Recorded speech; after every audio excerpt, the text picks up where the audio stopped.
कई साल पहले मैंने एक बुक पढ़ी थी और उस बुक में मैंने एक कहानी पढ़ी थी। आज कई सालों के बाद मुझे वो कहानी याद आई है। बड़ी ही अच्छी कहानी है, तो थोड़ा ध्यान से सुनिएगा। तो कहानी है एक राजा की, जो कि एक लंबी यात्रा के लिए निकलने वाला था अपने राज्य से।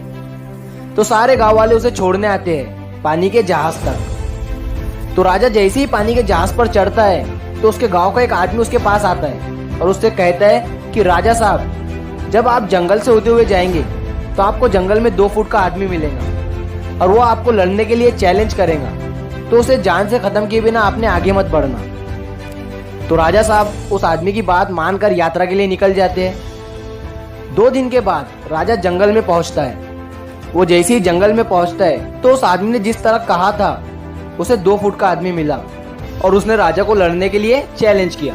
तो राजा महान था, उसने उस 2 फुट के आदमी के साथ लड़ाई शुरू कर दी। थोड़ी ही देर में लड़ाई खत्म हुई, राजा जीत गया।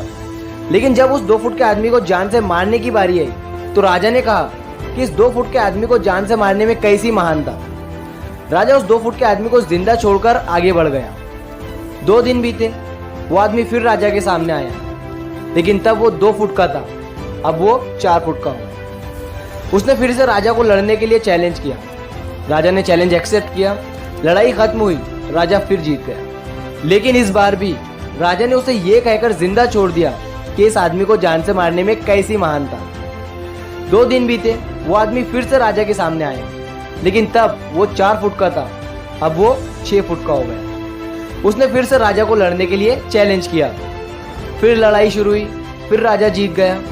लेकिन इस बार भी राजा ने उसे जिंदा छोड़ दिया, ये कहकर कि इस आदमी को जान से मारने में कैसी महानता। और इसी तरह राजा उसे छोड़ता गया और वो आदमी हर बार 2-2 फुट बढ़ता गया। और एक दिन ऐसा आया कि वो आदमी राजा से भी बड़ा हो गया। उसने फिर से राजा को लड़ने के लिए चैलेंज किया, लेकिन इस बार राजा थोड़ा डर गया। लेकिन राजा महान था, उसने चैलेंज एक्सेप्ट किया। लड़ाई शुरू हुई, लेकिन इस बार राजा बहुत जख्मी हुआ। राजा का एक हाथ टूट गया। लेकिन राजा कौन था? राजा महान था।